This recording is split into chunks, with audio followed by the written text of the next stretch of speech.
യുദ്ധക്കെടുതിയിൽ വലയുന്ന ഗാസയിലെ ജനജീവിതം ദുസ്സഹമാക്കിയിരുന്ന കൂറ്റൻ മാലിന്യ കൂമ്പാരങ്ങൾ നീക്കം ചെയ്യാൻ നടപടി. ഗാസയിലെ ഏറ്റവും പഴക്കമേറിയ ഫിറാസ് മാർക്കറ്റിലെ മാലിന്യങ്ങൾ നീക്കം ചെയ്യുന്ന ദൗത്യത്തിന് ഐക്യരാഷ്ട്രസഭയുടെ വികസന പദ്ധതിയായ UNDP-യാണ് തുടക്കം കുറിച്ചത്.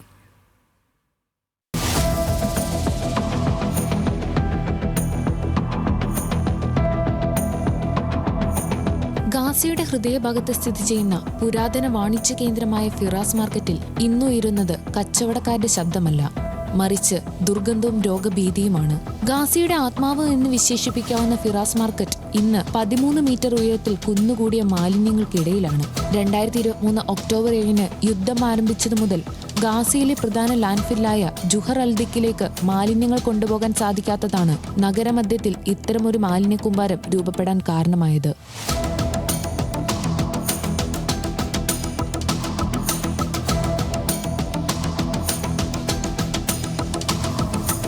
യുദ്ധത്തിനു മുൻപ് 6 ലക്ഷത്തോളം ആളുകൾ വസ്ത്രങ്ങൾക്കും ഭക്ഷണത്തിനുമായി ആശ്രയിച്ചിരുന്ന ഫിറാസ് മാർക്കറ്റ് മാലിന്യ കൂമ്പാരമായതോടെ പടർന്നു പിടിക്കുന്ന സാംക്രമിക രോഗങ്ങളുടെയും ആരോഗ്യ ഭീഷണികളുടെയും കേന്ദ്രമായി മാറിയിരിക്കുന്നു.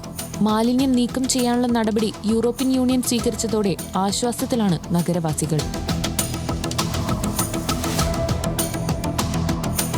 അബു ജറാത്ത് പ്രദേശത്ത് പരിസ്ഥിതി മാനദണ്ഡങ്ങൾ പാലിച്ച് സജ്ജീകരിച്ച താൽക്കാലിക സൈറ്റിലേക്കാണ് ഈ മാലിന്യങ്ങൾ മാറ്റുന്നത്.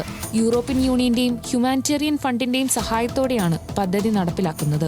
യുദ്ധം ആരംഭിച്ച ശേഷം ഗാസയിലുടനീളം 5.7 ലക്ഷം ടൺ മാലിന്യം UNDP ഇതുവരെ ശേഖരിച്ചിട്ടുണ്ട്. മുൻപ് 141 ഇടങ്ങളിൽ താൽക്കാലിക മാലിന്യ നിക്ഷേപ കേന്ദ്രങ്ങൾ ഉണ്ടായിരുന്നത് നിലവിൽ 56 കുറഞ്ഞു. എങ്കിലും ഇസ്രയേൽ നിയന്ത്രണത്തിലുള്ള പ്രധാന മാലിന്യ പ്ലാന്റുകൾ ഇന്നും അപ്രാപ്യമായി തുടരുന്നത് ഗാസ നേരിടുന്ന പരിസ്ഥിതി ഭീഷണി ഇരട്ടിയാക്കുന്നു.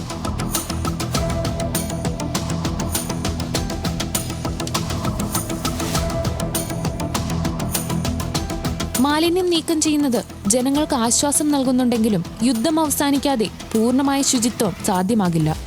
International desk, news Malayalam.